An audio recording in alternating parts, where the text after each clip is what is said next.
Hello friends, welcome back to my class. ಈ ಒಂದು ಕ್ಲಾಸ್ನಲ್ಲಿ ನಾನು ನಿಮಗೆ ಫ್ಯೂಚರ್ ಟೆನ್ಸ್ನಲ್ಲಿ 4ನೇ ಟೆನ್ಸ್ ಆಗಿರುವಂಥ ಫ್ಯೂಚರ್ ಪರ್ಫೆಕ್ಟ್ ಕಂಟಿನ್ಯೂಸ್ ಟೆನ್ಸ್ ಅಂದ್ರೇನು, ಅದರ ಒಂದು ವಾಕ್ಯ ರಚನೆ ಹೇಗಿರುತ್ತೆ, usage of helping verbs plus ವರ್ಬ್ಸ್ಗಳ ಬಳಕೆ ಯಾವ ರೀತಿ ಮಾಡಬೇಕು ಅನ್ನೋದನ್ನು ನಾನು ಈ ಒಂದು ಕ್ಲಾಸ್ನಲ್ಲಿ ನಿಮಗೆ ತಿಳಿಸ್ಕೊಡ್ತಾ ಇದ್ದೀನಿ. ನೀವು ಇದೇ ಮೊದಲ ಬಾರಿ ನಮ್ಮ ಕ್ಲಾಸನ್ನು ನೋಡ್ತಿದ್ರೆ ಸಬ್ಸ್ಕ್ರೈಬ್ ಮಾಡಿ ಹಾಗೂ ಬೆಲ್ ಬಟನನ್ನು ಕ್ಲಿಕ್ ಮಾಡಿ. ಹೀಗೆ ಮಾಡೋದ್ರಿಂದ ನಾನು ಮಾಡುವಂಥ ಎಲ್ಲ ವೀಡಿಯೋಗಳ ನೋಟಿಫಿಕೇಷನ್ ನಿಮಗೆ ಸಿಗುತ್ತೆ, ಯಾವುದೇ ವಿಡಿಯೋ ಮಿಸ್ ಆಗಲ್ಲ. ನಾವು ಆಲ್ರೆಡಿ ಲಾಸ್ಟ್ ಕ್ಲಾಸ್ನಲ್ಲಿ ಫ್ಯೂಚರ್ ಟೆನ್ಸ್ನಲ್ಲಿ 3 ಟೆನ್ಸ್ಗಳನ್ನು ಕಂಪ್ಲೀಟ್ ಮಾಡಿದ್ದೇವೆ. Simple future tense, future continuous tense, future perfect tense. ಈ ಒಂದು ಕ್ಲಾಸ್ನಲ್ಲಿ 4ನೇ ಟೆನ್ಸ್ ಆಗಿರುವಂಥ ಫ್ಯೂಚರ್ ಪರ್ಫೆಕ್ಟ್ ಕಂಟಿನ್ಯೂಸ್ ಟೆನ್ಸನ್ನು ನಾನು ನಿಮಗೆ ತುಂಬ ಸರಳವಾಗಿ ತಿಳಿಸ್ಕೊಡ್ತಾ ಇದ್ದೀನಿ. ನೀವು ಯಾರ್ಯಾರೆಲ್ಲ ಆ ಒಂದು ಟೆನ್ಸ್ ವಿಡಿಯೋ ನೋಡಿಲ್ಲ, ನೋಡಿ ಆಮೇಲೆ ಈ ವಿಡಿಯೋ ನೋಡೋದ್ರಿಂದ ನಿಮಗೆ ಯಾವುದೇ ಥರ ಡೌಟ್ ಬರಲ್ಲ. Future tense, future perfect continuous tense definition ನೋಡಿ. The future perfect continuous tense describes the future ongoing action or activities completed after a certain instant of time. ಮುಂದೆ ಒಂದು ಸಮಯದಲ್ಲಿ ಕೆಲಸ ಅಥವಾ ಘಟನೆಗಳನ್ನು ಎಷ್ಟು ಹೊತ್ತು ನಡೆಯುತ್ತಾ ಇರಲಿದೆ ಎಂದು ಹೇಳುವಾಗ, ಭವಿಷ್ಯತ್ತಿನಲ್ಲಿ ನಾವು ಆ ಕೆಲಸವನ್ನು ಎಷ್ಟು ಹೊತ್ತು ನಡೆಯುತ್ತದೆ ಎಂದು ಹೇಳುವಾಗ ಫ್ಯೂಚರ್ ಪರ್ಫೆಕ್ಟ್ ಕಂಟಿನ್ಯೂಸ್ ಟೆನ್ಸ್ನಲ್ಲೇ ಹೇಳಬೇಕಾಗತ್ತೆ. ಫ್ಯೂಚರ್ ಪರ್ಫೆಕ್ಟ್ ಕಂಟಿನ್ಯೂಸ್ ಟೆನ್ಸ್ನ ಪಾಸಿಟಿವ್ ಸೆಂಟೆನ್ಸ್ ಸ್ಟ್ರಕ್ಚರ್ ಹೇಗಿದೆ ನೋಡಿ. Subject, helping verb, will have been, V1 plus ING plus object. ಇಲ್ಲಿ ಹೆಲ್ಪಿಂಗ್ ವರ್ಬನ್ನು ನಾವು ವಿಲ್ ಹ್ಯಾವ್ ಬೀನ್ ಅನ್ನುವಂಥ ಒಂದು ಕ್ರಿಯಾಪದವನ್ನು, ಸಹಾಯಕ ಕ್ರಿಯಾಪದವನ್ನು ಉಪಯೋಗಿಸಬೇಕು.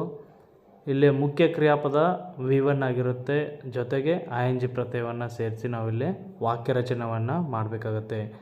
ಇಲ್ಲಿ ಎಲ್ಲ ಸಬ್ಜೆಕ್ಟಿಗೂ ವಿಲ್ ಹ್ಯಾವ್ ಬೀನನ್ನು ನಾವು ಸಹಾಯಕ ಕ್ರಿಯಾಪದವನ್ನು ಸೇರಿಸಬೇಕಾಗತ್ತೆ.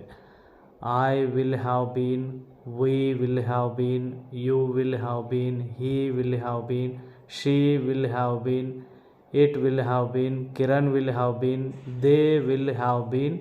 ಪ್ಲೂರಲ್ ಫಾರ್ಮ್ ಬಂದಾಗೂ ಕೂಡ ನಾವು ಇದೇ ಸಹಾಯಕ ಕ್ರಿಯಾಪದವನ್ನು ಬಳಸಬೇಕು. ಪಾಸಿಟಿವ್ ಎಕ್ಸಾಂಪಲ್ಸ್ ನೋಡಿ ಹೇಗಿದೆ. I will have been reading news paper tomorrow. ಇಲ್ಲಿ ಸಬ್ಜೆಕ್ಟ್ ಆದಮೇಲೆ ನಾವು ವಿಲ್ ಹ್ಯಾವ್ ಬೀನ್ ಅನ್ನುವಂಥ ಒಂದು ಹೆಲ್ಪಿಂಗ್ ವರ್ಬನ್ನು ಬಳಸ್ಕೊಂಡು, ಅದಾದ ನಂತರ ಮೇನ್ ವರ್ಬ್ ING ಪ್ರತ್ಯಯವನ್ನು ಬಳಸಿರುತ್ತೇವೆ. Read, reading, V1 plus ING ಪ್ರತ್ಯಯವನ್ನು ಸೇರಿಸಿ ನಾವು ಇಲ್ಲಿ ಮುಖ್ಯ ಕ್ರಿಯಾಪದವನ್ನು ಬಳಸಬೇಕಾಗುತ್ತೆ. We will have been, you will have been, you will have been, he will have been, she will have been, it will have been, Kiran will have been, they will have been reading news paper tomorrow. ಇಲ್ಲಿ ನಾನು ಕೊಟ್ಟಿರೋಂಥ ಎಕ್ಸಾಂಪಲ್ಸ್ಗಳನ್ನು ನೀವು note ಮಾಡಿಕೊಂಡು ಚೆನ್ನಾಗಿ practice ಮಾಡ್ಕೊಳ್ಳಿ. Negative examples ಮಾಡಬೇಕಾದ್ರೆ ನಾವು ಯಾವ ಥರ ಮಾಡಬೇಕಾಗತ್ತೆ.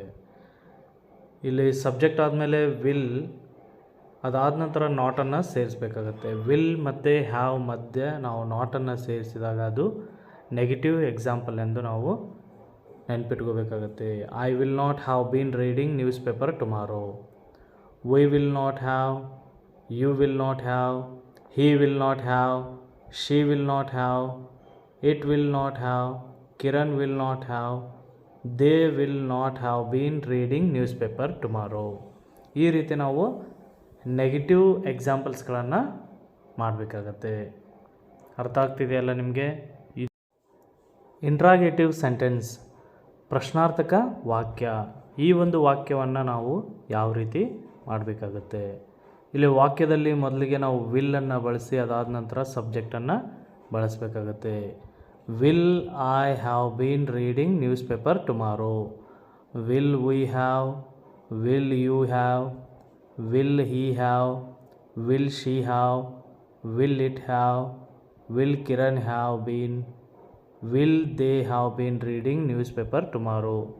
ವಾಕ್ಯದ ಕೊನೆಯಲ್ಲಿ ಪ್ರಶ್ನಾರ್ಥಕ ಚಿಹ್ನೆಯನ್ನು ನಾವು ಬಳಸಬೇಕಾಗತ್ತೆ, ಯಾಕಂದರೆ ಇದು ಪ್ರಶ್ನಾರ್ಥಕ ವಾಕ್ಯವಾಗಿರುತ್ತೆ.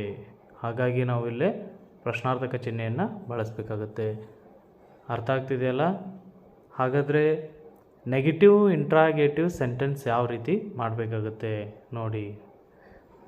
ಇಲ್ಲಿ ಮೊದಲಿಗೆ ವಿಲ್ಲನ್ನು ಬಳಸಿ ಅದಾದ ನಂತರ ನಾಟನ್ನು ಸೇರಿಸಬೇಕಾಗತ್ತೆ. ಅದಾದ ನಂತರ ಸಬ್ಜೆಕ್ಟನ್ನು ನಾವು ಸೇರಿಸಿ ಒಂದು ವಾಕ್ಯ ರಚನೆಯನ್ನು ಮಾಡಬೇಕಾಗತ್ತೆ.